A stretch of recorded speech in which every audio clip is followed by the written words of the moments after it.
John, I'm here with your kids, and nobody knows what the you are, you pervert.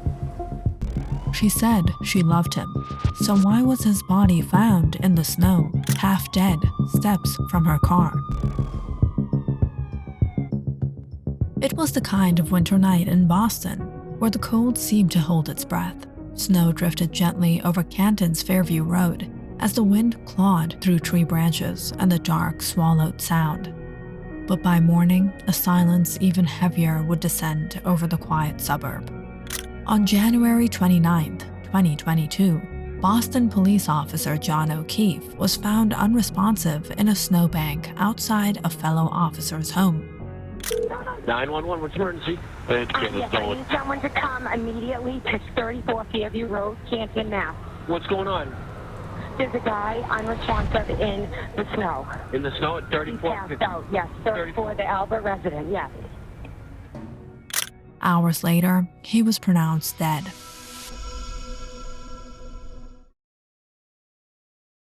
The woman who had been with him the night before, his girlfriend, Karen Reed, a 45-year-old adjunct professor from Mansfield, was soon facing the fight of her life.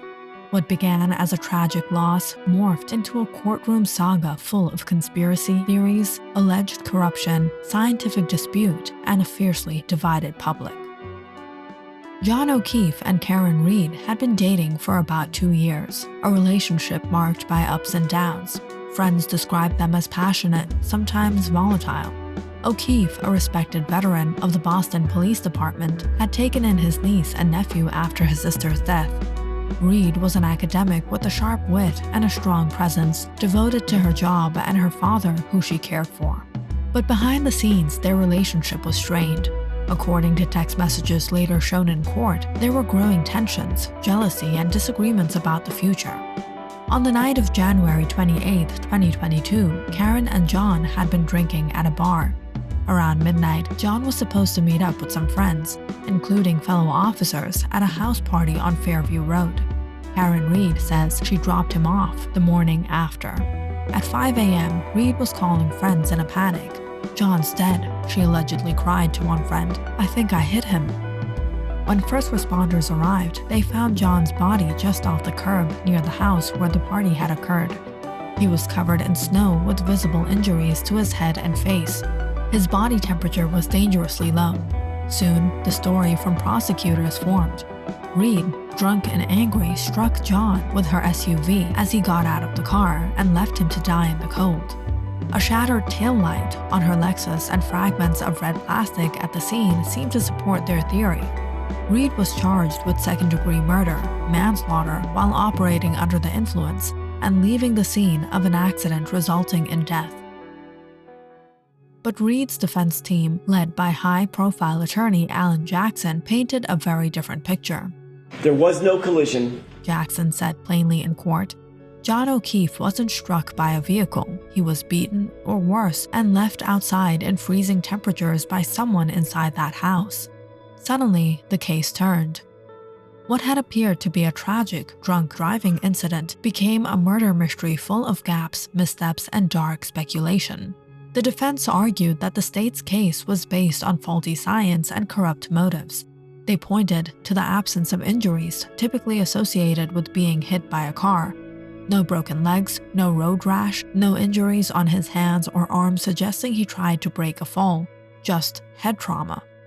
And then came the bombshell, the suggestion that John never left the house alive. The party house belonged to Brian Albert, another Boston police officer. That night, multiple officers and their family members were inside. But few details about what happened inside ever emerged. The defense accused the state of failing to investigate key witnesses, of neglecting to seize cell phones, and of allowing the very people who might be involved to clean the property in the hours after John's body was found. "Ask yourself why there was never a full forensic sweep of that house," Jackson told the jury. "Why did they assume the girlfriend was guilty before sunrise?" Adding fuel to the fire, several witnesses testified that Reed's taillight damage might not have been fresh, raising doubts about whether her vehicle struck anything that night. Supporters of Karen Reed, who dubbed themselves #FreeKaren, began gathering outside court hearings, waving signs accusing the police of a cover-up. Reed's first trial in 2023 ended in a mistrial.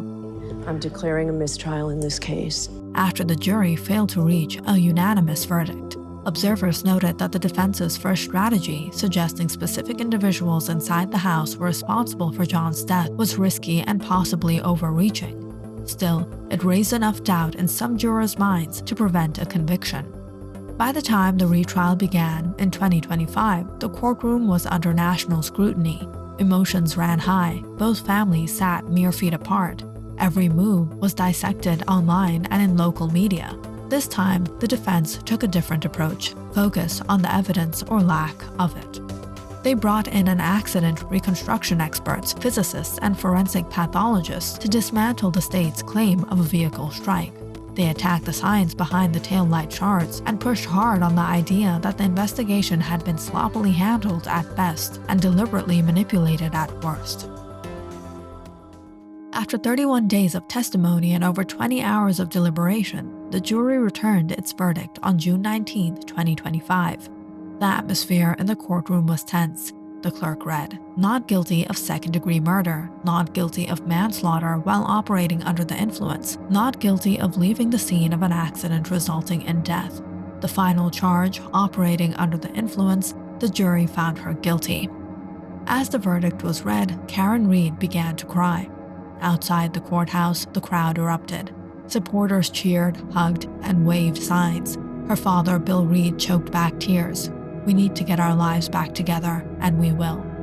The only sentence Karen Reed now faces is related to her first-time OUI, a standard punishment that includes probation, a suspended license, and mandatory outpatient treatment. Judge Beverly Cannon agreed, "I'm happy to do it." For the O'Keefe family, the verdict was devastating. They remained steadfast in their belief that Karen Reed is responsible for John's death. They left the courtroom in silence, refusing to speak to reporters. But for many others, the case raises more questions than answers. Who killed John O'Keefe? If not Karen Reed, then who?